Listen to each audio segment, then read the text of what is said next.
Students, आज जो हम टॉपिक करने जा रहे हैं उसका शीर्षक है the origin and evolution of the universe. जब भी हम यूनिवर्स शब्द सुनते हैं आपके माइंड में कई तरह की पिक्चर्स जो है वो बनती होंगी। स्टार्स हम इमेजिन करते हैं, प्लैनेट अर्थ को, हम इमेजिन करते हैं सोलर सिस्टम को।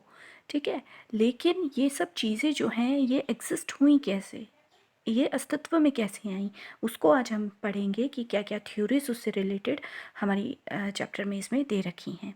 सबसे पहले origin and evolution of the universe को लेकर जो अर्लियर हाइपोथेसिस थे, प्राचीन परिकल्पनाएं, उनमें इमैनुअल कांट का हाइपोथेसिस जो है वो सबसे इम्पॉर्टेंट है, जिससे शुरुआत हुई थी इस फील्ड में रिसर्च को लेकर।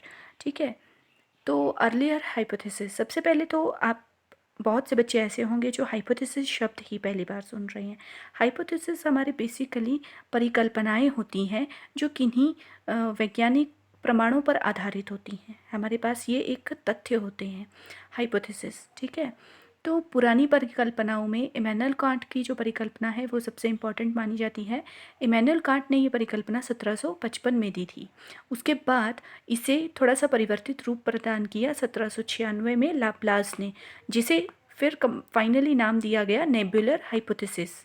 ठीक है, तो आपको दो चीज़ें याद रखनी है कि अर्लियर हाइपोथेसिस में इमैनुअल कांट का गैसियस हाइपोथेसिस आता है और इसी गैसियस हाइपोथेसिस को कन्वर्ट किया गया था लाप्लास के द्वारा 1796 में नेबुलर हाइपोथेसिस में। अब नेबुलर हाइपोथेसिस को डिटेल में पढ़ते हैं कि नेबुला, ये शब्द जो है नेबुला होता क्या है। नेबुला बेसिकली अंतरिक्ष में गैसों का समूह होता है। ठीक है, गैसों का समूह जो एक धुरी पे घूम रहा है लगातार। ठीक है, जैसे ये आपको नीचे पिक्चर में बताया गया है, ये क्या है, ये नेबुला है, गैसों का समूह है जो एक एक्स पे लगातार, एक धुरी पर लगातार घूम रहा है। इसके अकॉर्डिंग क्या था कि जब यूनिवर्स में कुछ भी नहीं था, हमारा सोलर सिस्टम भी नहीं था, तब सिर्फ गैसों का समूह हुआ करता था जो रोटेट कर रहा था। उस रोटेशन की वजह से क्या हो रहा था, उसमें लगातार एनर्जी लॉस हो रहा था। ठीक है, और जब किसी भी ये फिज़िक्स के लॉ हैं, यहाँ इस चैप्टर में हम बहुत सारे फिज़िक्स के लॉ पढ़ेंगे। तो जब भी एनर्जी लॉस होता है तो उस एनर्जी को कंजर्व करने के लिए वो गैसियों का समूह जो था वो और ज़्यादा सिकुड़ता चला गया। ठीक है, वो सिकुड़ता चला गया और छोटा होता गया। अब जैसे ही वो सिकुड़ेगा और छोटा होगा तो धीरे धीरे उसकी स्पीड जो है वो बढ़ने लगेगी।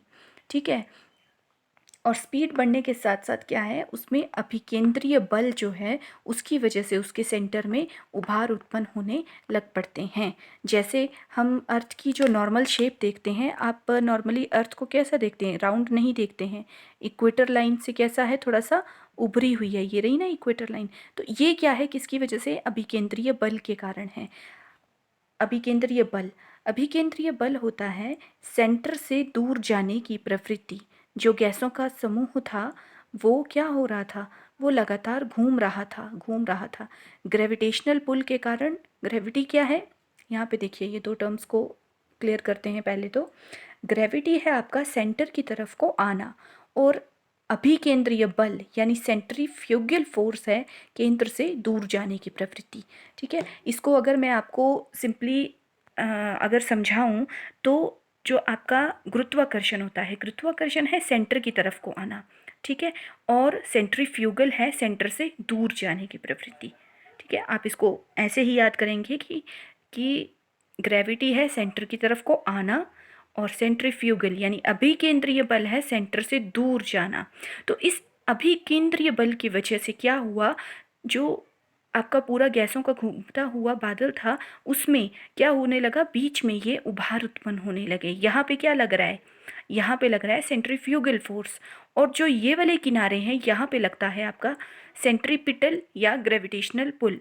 सेंट्रीपिटल होता है केंद्र की तरफ को आना, और सेंट्रीफ्यूगल होता है केंद्र से दूर जाना। ठीक है, तो इसकी वजह से यहाँ पे उभार उत्पन्न होने लगे, और धीरे धीरे इन्हीं जगहों से क्या है, रिंग्स के फॉर्म में आपका मैटर जो था वो बाहर की तरफ को निकलने लगा। आप यहाँ पे देख सकते हैं कि सेंटर का पार्ट जो है वो एज इट इज़ रह रहा है, और रिंग फॉर्म में जो है वो मैटर बाहर को निकल रहा है। आप बोलेंगे कि गिनती उल्टी है, जो फर्स्ट रिंग है इट मीन्स ये वाला रिंग सबसे पहले यहाँ से निकला था, उसके बाद दूसरा रिंग निकला और उसके बाद तीसरा, उसके बाद चौथा, उसके बाद पांचवा, इस तरह से मैटर जो है धीरे धीरे बाहर को निकलने लगा।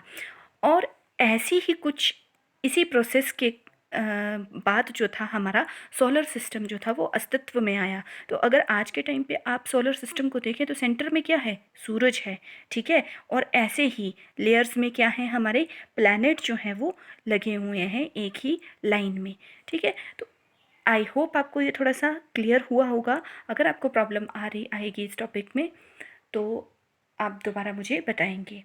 यहाँ पे ध्यान रखने वाली क्या बात है कि एक तो अर्लियर हाइपोथेसिस किसके लोगों ने दिए थे, किस सन में दिया थे, क्या उनकी बेसिक कंसेप्ट था, और अभिकेंद्रीय बल और गुरुत्वाकर्षण बल, ये दो चीज़ें आपने जो है इसकी डेफिनेशन इसमें सीखी है, ठीक है।